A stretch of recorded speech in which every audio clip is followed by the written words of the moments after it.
Ayo was so terrified as he watched his life flash before his eyes. He ran for a few minutes and noticed that his wife was no longer on his trail.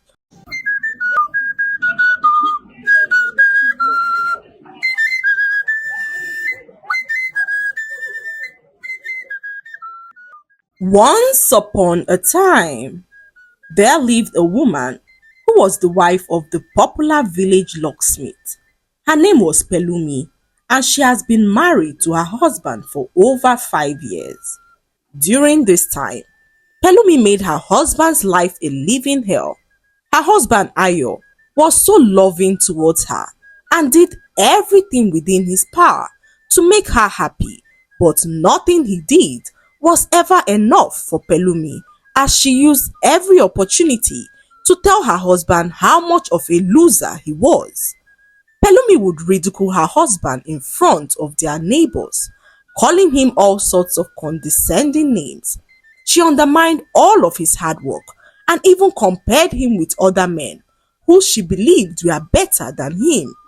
One day, Ayo returned home from his workshop extremely tired and met his wife Pelumi burning some of his treasured items, which were the only things he had left of his late mother, who died so many years ago.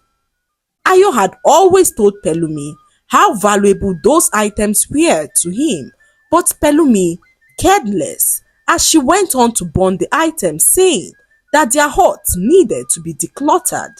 This brought Ayo to tears as he could not believe that the only items which reminded him of his late mother were gone because of Pelumi's wickedness.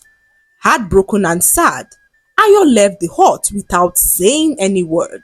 He walked to a nearby bar and drank himself to stupor. After several hours of drinking, he returned home drunk to meet the door to their hut locked. Ayo knocked on the door, but Pelumi refused to open up the door.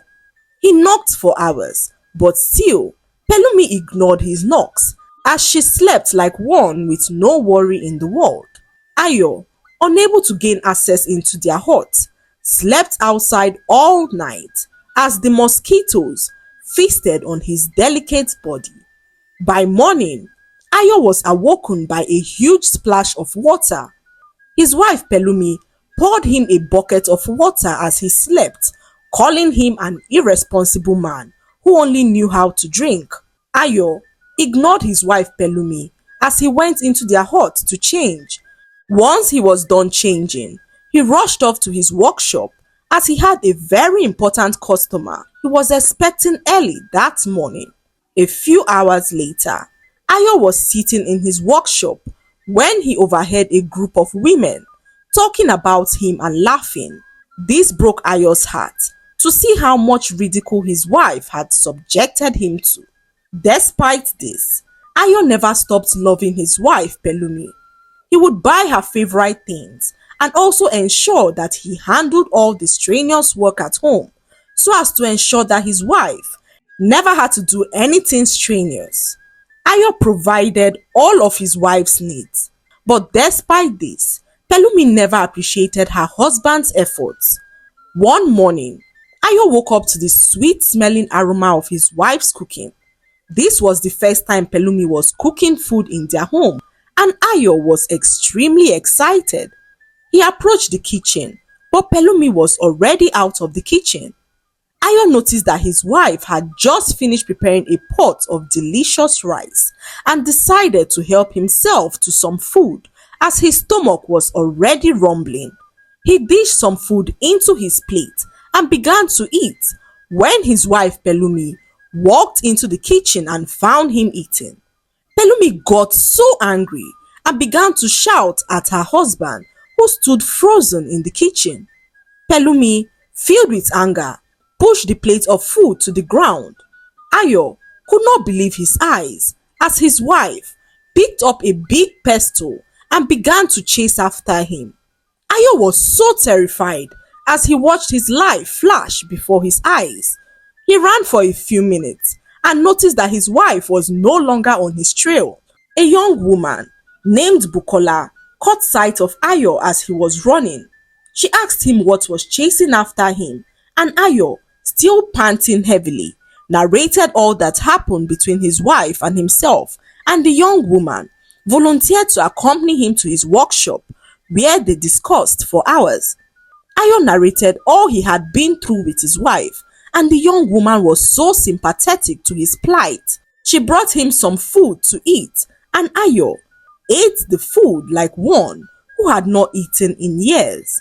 Later that night, Ayo returned home looking so excited, and his wife Pelumi was shocked to see him in such a state, considering all that happened between them early that morning. The next day, Ayo woke up early and paid no mind to Pelumi as he hurriedly left their hut for work. Not long afterwards, a young woman approached Pelumi in front of her hut to inform her that her husband Ayo had been spending time with a certain lady who always visited his workshop as he worked. The young woman narrated how happy Ayo looked whenever he spoke to the strange woman, saying that she suspected that the strange woman had something to do with her husband. Pelumi could not believe her ears, as she had never seen or heard of her husband with another woman before.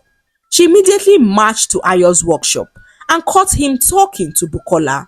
All hell was let loose as Pelumi warned Bukola to stay away from her husband.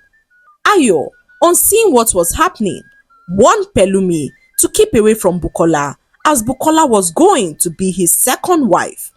Pelumi froze in shock as she never saw it coming. She returned home devastated as she could not stand the thought of ever sharing her husband with another woman. Later that night, Ayo returned home to meet Pelumi, who had packed up her bags. She told Ayo that she was going to leave if he decided to take on a second wife, and Ayo laughed to her face, saying that she was free to go as this would make room for Bukola to move into his hut. Pelumi was shocked as she never believed that her husband Ayo could be this cold towards her. She stayed up all night thinking about all the terrible things she had done to her husband and wondered what she could do to make things right. By morning, Ayo woke up to a table full of food and was shocked because this was the first time that his wife Pelumi had willingly prepared food for him since they got married. However, Ayo had no appetite for Pelumi's food because of all the terrible things she had done to him in the past. He left their hut without eating her food, and this sent a strong message to Pelumi, who feared that she was gradually losing her husband to another woman. Pelumi's fear turned into profound realization that her cruel behavior had driven her husband into the arms of another woman. The shock of Ayo's cold dismissal was a bitter pill to swallow, but it was also a wake-up call for Pelumi, who for the first time truly understood the depth of her husband's kindness and patience and how she had taken it for granted all this while. Ayo, on the other hand, had already walked a long way to his workshop, and with each step, he remembered all the terrible things Pelumi had done to him. He arrived at his workshop and met Bukola, who had prepared a delicious meal for him to eat. Ayo spent hours chatting and laughing with Bukola when he suddenly received information that his wife Pelumi had tried to take her life. She was rushed to the village herbalist hut, and Ayo, on hearing this, ran as fast as he could to the healer's hut. He arrived at the healer's hut and met Pelumi, who was laying in a corner in tears. She apologized for all the terrible things she had done to him in the past and explained why she acted in such a terrible manner.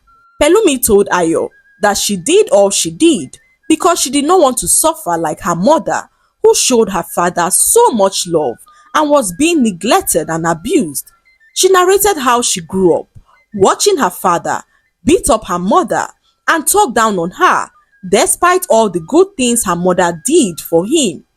She revealed that she vowed never to end up like her mother, and that was why she bullied him and showed him so much hatred, because she believed that this would make him respect her and not treat her like her father treated her mother. Ayo, hearing this, saw his wife not just as a woman who had tormented his life, but as someone who was deeply wounded by her past.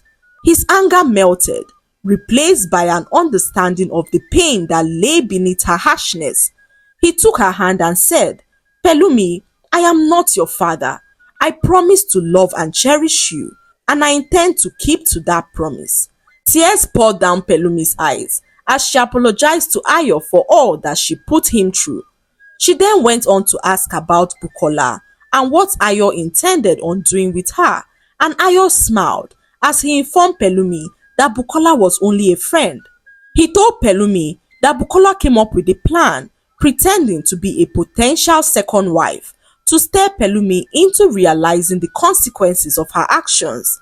He admitted that he could never love another as much as he loved Pelumi, despite her harshness, and that all he wanted was for them to heal and to find a way back to each other. Pelumi, overwhelmed by this revelation, felt a mix of relief and guilt. She could not believe how far Ayo was willing to go to save their marriage. How can you still love me after everything I've done? She asked as tears streamed down her face, and Ayo revealed to her that the love he had for her was unconditional and true. Pelumi, overwhelmed with emotions, hugged her husband tightly and promised to be a better wife to him all the days of her life. From that day on, Ayo and Pelumi worked on mending their marriage. Ayo showed Pelumi so much love, and Pelumi learned to express her fears without anger. She later thanked Bukola for her role in helping them to mend their marriage, and Bukola was happy to see how her plan turned Ayo's marriage around. With time, Ayo and Pelumi's home were now filled with love and respect. Pelumi learned not to judge Ayo based on the actions of her father, and they both lived happily ever after. The lesson to be learned from this story is that our actions have consequences. We should always be wary of our actions, especially in front of our children, because it always has a psychological effect on them. Do not bully the people around you or treat them with disdain, but rather embrace kindness and always spread love to those around. Finally, never take love for granted, as you never know the value of what you have until you lose it. I hope you enjoyed the story. Like, subscribe and leave a comment. It helps us grow our channel. I'll see you in our next story. Bye.